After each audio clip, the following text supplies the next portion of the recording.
The biggest two come in 2010 when I come to be senior manager. The other two promotions are title-based and not such a big shift in salary or anything. Okay. But the one in 2010 where I become senior manager, brand assets and sponsorships is a big shift.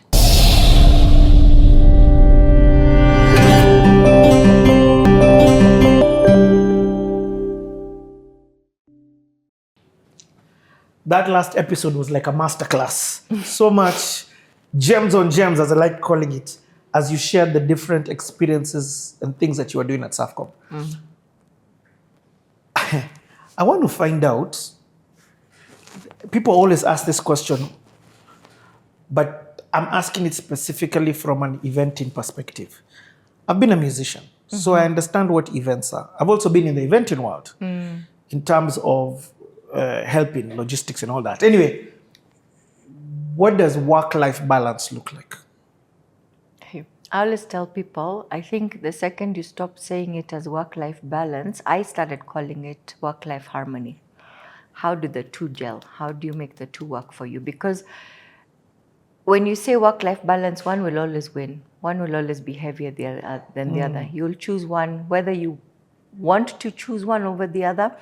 And reality is, Richie, in this world of ours, this fast-moving world of ours, unfortunately, the work side will always beat the family side if you're not careful. So what I learned very quickly was I started harmonizing my work-life balance, my work life. So I call it work-life harmony. Yes, work-life harmony. There's no balance, really, truly.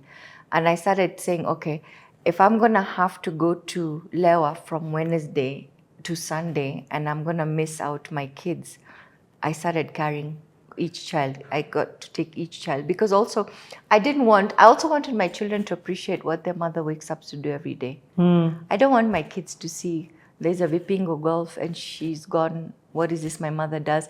Can you imagine I've done Lewa for 21 years and my kids don't get to come and see what that was like. So each year, each kid would get to come with me in a moment with just me and that one child. In 1 year, I took number 1 and 2 with me, but my daughter get to go. And so they can now say, hey, my mom used to organize the Lewa Marathon, the then Safaricom Marathon, and I got to be with her and I got to understand what she does and I got to understand why at 5 in the morning or at midnight, she wasn't answering calls because she was not near her phone or she was in a place she couldn't answer her calls. So they become better understanders of what's going on rather than me having to explain. And so my kids have been with me to Lewa, they've been with me to Mombasa, they've been with me, like I said, even coming to the office when I've had to, after school, I can't pick you from school because I'm still in the office, but you can be picked by the driver from school and come to the office. Let me finish while you interact with my ecosystem. You get to go to the creche. My colleagues loved my kids, so they were always spoiled. They were always running around people's desks, coloring with my PA, etc. And so we just harmonized the two. It sounds really nice and cozy and stuff, but there were moments it could happen, there were moments it couldn't happen. But when it did happen, it was very beautiful. But I stopped trying to balance it. I just said, I'm going to harmonize this. Was there something that made you wake up and realize, okay, I need to figure out a different way for this to work? Yes, and I don't think there was one moment. It was probably a progression of, I'm never at home, I'm missing out on my children's. I will tell you what changed it though, Richie, to be fair. My daughter, in her yearbook, she had to write and this was very humbling and I cried for 2 days straight. I called my sisters and I was ready to leave my job that day because I was like, this cannot be it. But my daughter in her yearbook wrote, they were asked, when you grow up, what do you want to be? So people wrote doctors, I want to be a pilot, I want to be a teacher. My daughter wrote, I don't want to do what my mother does because she's never at home. Wow. That finished me. Whoa, okay. That finished me. That, Richie, I cried. From the time I opened that yearbook, I cried. And I was inconsolable. I cried. I called my sisters. They're like, you're doing your best. You understand that you're working to give your kids a better life, but nothing humbles you more than your child writing down, Richie, that was hard. That knocked the air out of me. Really knocked me out. why I've asked this is you sound unique even within Safaricom in terms of the amount of events that you are carrying your kids for. Granted, you're in I'm not like I was there. I'm just wondering, were other people doing this as much? I don't think somebody stopped and said, hey, because you're working long hours, carry your kids with you. That was your personal choice. And it was not like every week my kids were with me. They were coming to exciting places. Some places. So you'd incorporate like a holiday within when you're going? Yes. So for example, for example, I said Lewa. I knew Lewa was a fantastic space for my kids. I really wanted them to experience that. I'd take them with me. If we're going to the coast and I knew it was 4-5 days, it would have made sense to carry them. I'd go with my kids, the nannies. While I'm at work, they were enjoying, and I was getting to see my kids in between. Okay. My own. It's not like Safaricom. Somebody came and said, "Oza, oye, pole, we're keeping you long hours. Here's a plane." No, but no one ever looked down upon us. It was just, even now, you do it because you can, you want to. That's up to you. I don't think anybody, other than the time I told you when I was recalled and I was told, because you're a young mother, we'll pay for your nanny to come because we want you to come back to work earlier. Yeah. We're going to facilitate and make it easy for you. But every other time, Richie, was up to me. Nobody's going to hold your hand and start. But no one ever said, oh my goodness, look at her. She's come back with her kids again. She's the only person who's allowed. I don't think anybody in Safaricom would say, why are your kids here? And this wasn't. And I think that's what people need to understand. Okay. You have to make that happen for yourself. And nobody's gonna come and say, woye, woye. I used to tell guys, carry your kids with you, please. Let's go with your kids. In my team, I used to tell guys, you have young kids, beba twendeni. And we did. I think there was one of the last trips I took at Safaricom was to the ladies' invitational in Vipingo. And I told the team, hiya, it's half term, February. Bebeni watoto, let's go. We have rented a 5-bedroom house. My kids slept on the floor on a mattress, but we had a ball. There's no damage to the core cost to Safaricom or anybody. It's ours. We've paid for our kids to come on plane. We're looking after them. There was no, you do that for yourself. You're going to wait for somebody to do that for you. Richie, your kids will be in the house. Wow. Did you see the change in your kids as you began to incorporate them into your work? That's the life they've always ever known.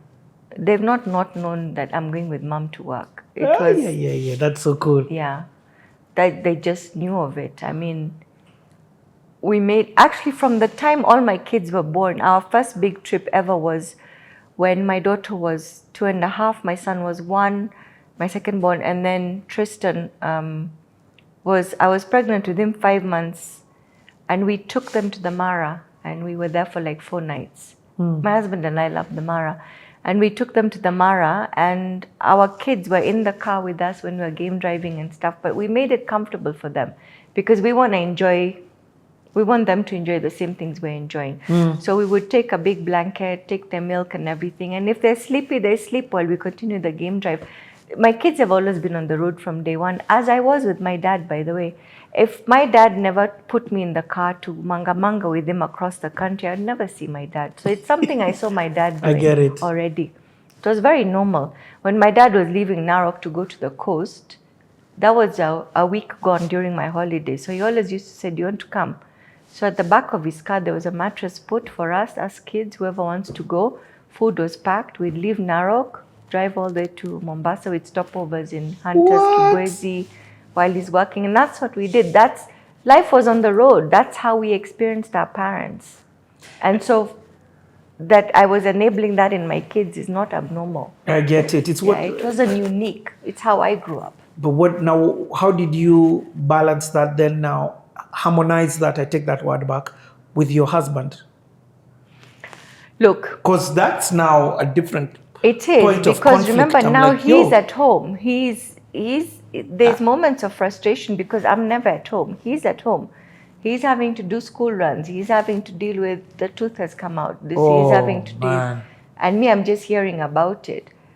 But the reality is, Richie, this is the job I chose. And I always tell people, if you're going to marry somebody in the creative industry, please be ready for them.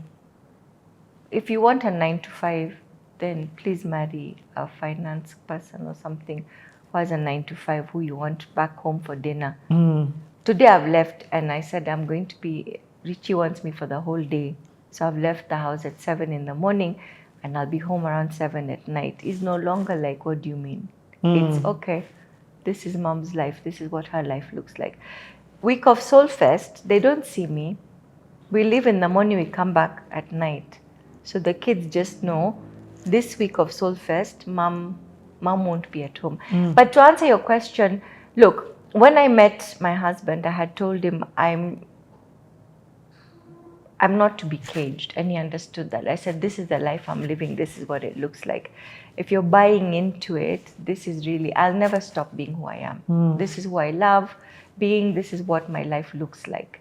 I'm always on the road, I work long hours, I work in an industry that's dominated by men. Now you, at 3 in the morning, your wife is standing in Kisumu, let's say, in a showground, dry running Nikona, and you're in Nairobi in your bed, you better have a strong heart. But he understood that from day one because that's what he signed up for. It doesn't mean that he's not frustrated at times. Sometimes he's like, can you do the school run? I'm not at home. So it's not all roses. I get it. But we found a way to balance it. It's still a journey. I don't think there's a solution to it, but he understands this is the life. Yeah, I mean, he's stuck at it for 20 years, so it's not, and as you're telling your story, nothing has changed. Look, Richie, when I left Safaricom, my kids said, oh, now that you're no longer in Safaricom, it means we'll see you more. The first year of looking for that work, they didn't see me more because actually they didn't see me at all because now we were out always looking for work and long hours and you're out and whereas remember now in Safaricom, I had a team of, by the time I was leaving the department and I was in charge of media, customer education, sponsorships, events, all that stuff, we were 33 in the team. So I could come in when the event is happening. But now as an entrepreneur, you go back to basics. So now I'm there from day one. And when you're building your business, I have a fantastic team today, Richie. I love my team to bits. But as an entrepreneur, you still have not that you don't think your people know what they're doing, but you still want to shape your brand in a way. So I'm still on that journey. So I tell my kids are like, so now, of course, it's lovely that I work from home kind of situation, right? That's nice that I'm not leaving the house at 6:30 in the morning to be in a car to go to a 9 to 5 situation. But I don't think the hours necessarily have changed. Like this week, I'm going to Naivasha on Thursday. I'll be back on Saturday. But now they've grown up, so you can incorporate them more if they want. Yes. In fact, even more, even from a work perspective. Yes. They can come in and be more hands-on and like, hey, these cables, you understand what they are? Start rolling up, No, man. they are. And like I said, 2 of my kids on the gap year, they come to not formal setting of work or anything, but they're able to come and help out mom. One can help out registration, etc. And it's a very healthy way. It's not, this is what mom does, this is her life. Okay, let's go back to Safaricom. I think MPESA has been launched, so that's happened. You're in maternity while that's happening. Is this the point where you get your 3rd promotion or your 2nd promotion? So? No. 2nd, because the biggest 2 come in 2010 when I come to be senior manager. The other 2 promotions are title-based and not such a big shift in salary or anything. Okay. But the one in 2010 where I become senior manager, brand assets and sponsorships is a big shift. Okay, but that time, when now you're talking about brand assets... At that point, I move into the fish tank. Sawa Nemo. It doesn't exist as a fish tank, but the level I know, I get it. So that's what I come back to. And what does a paycheck level at that stage look like? 450, I think. 450. Yeah, does that include... Now is the benefits also driver? No. Driver is not based on, maybe at director level onwards, but it's more based on the work you need to do. I only got a car and a driver out of necessity, and it happened that we finished an event at Carnival at 2 in the morning. And I didn't have I never used to want to carry my car at night because I live in Langata Road and I didn't want to go on my own. Normally, security was very good. They'd give me a car to send me, like they would get me a chase car to follow me home. But that night, I don't know why I didn't bring my car. I didn't feel like driving. So I'd asked one of my colleagues to drive me home, Major Ikwa, and he normally would because on his way home, he'd drop me home. So that night, I was waiting for him in the car park for him to bring the car because it was a staff party and we were many, so he was bringing his car so we could leave. It was about 2 in the morning and he was going to drop me. And as you would have it, Bob was leaving. And Bob said, "What are you doing? What are you waiting for?" I said, "Oh, I'm waiting for Iko. He's going to give me a ride." And he said, "Do you not have a kind of driver with the job you do?" And I said, "No." And he said, "The sales team and these guys have, I don't understand why you, who has a field job, doesn't have a car or a driver." And then when we went back to the office, he said certain rules have to be given drivers and cars. So that's how I got a car and a driver. Wow. Yeah, by standing outside by myself at 2 in the morning. I mean, but look at that care. Yeah. Look at that level of care from your boss. Yeah. Like and I recognize that that's perhaps not everybody's reality every day. But the reality was it was not Zaheeda, the person who needed the car and the driver. The role was, I was always on the road. I was always hiring a car. It wasn't a big deal for me, Richie. I was like, it was my normal life. I didn't feel like driving that night, so I didn't bring my car. I knew Major Ikwa or somebody would assign would take me home. Easy. I shook at the gate, I enter my house, I'm golden. But Bob was like, hang on a second. What do you mean you're waiting for a car? At this point, you should have a car and driver. You can't be doing long distance. You can't be out nights like this. So he delivered it to the role and the requirements of the role. And was there another department was given? Yeah, I don't think it was then standardized, but yes, it became, can we look at... So he brought it into policy change, basically.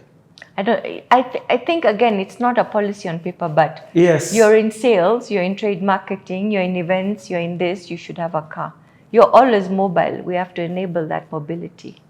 Wow. And they did, you'd hired cars. So whenever we're going, we would be in a hire car, etc. But that enabled me get a department driver that then became a driver for the whole department. It wasn't assigned to me alone.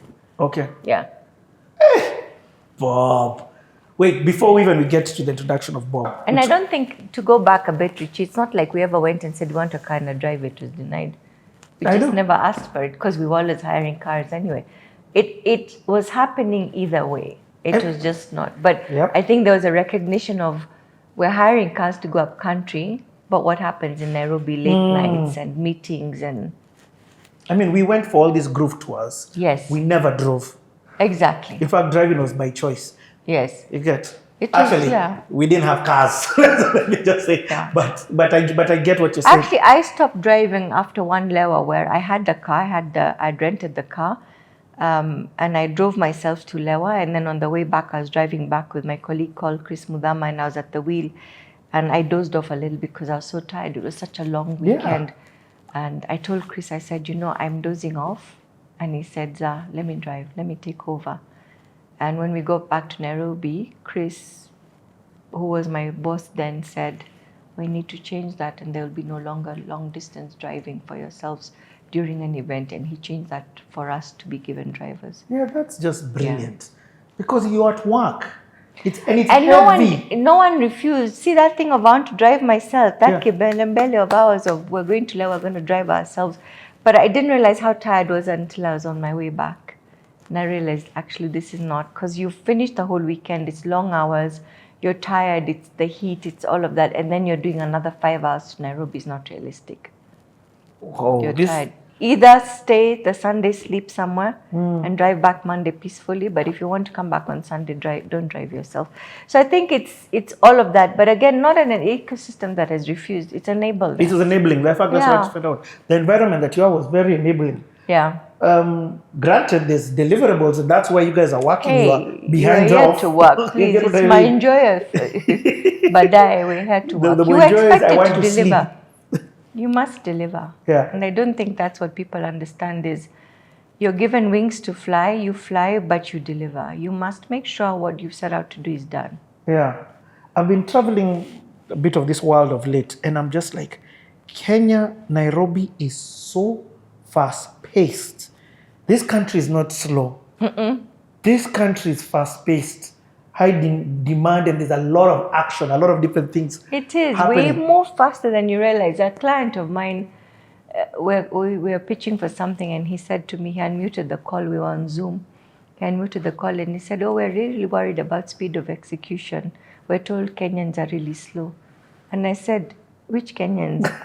Who are you talking to? Because us guys can build things overnight." I was like, if you're worried about us, I think you're worried about the wrong people. I was like, I don't know who's telling you, but unless you people are on steroids where you are, and maybe you guys are super fast and we may be slow compared to you, but no. No, Kenyans. We work. Yeah. Globally. Yeah, we work. Globally, we are yeah. fast-paced. Yeah. Like you go to other countries, you're like, oh, this is a bit of a holiday. You need this tomorrow? What do you mean next week? Anyway, so back to you. Again, there's an asset that I want to find out when it comes in. So the Kenya Live comes in. Kenya Live, the only reason, maybe it wasn't under you in terms of eventing, like you said, but it changed the music industry. It did, because that was the first time that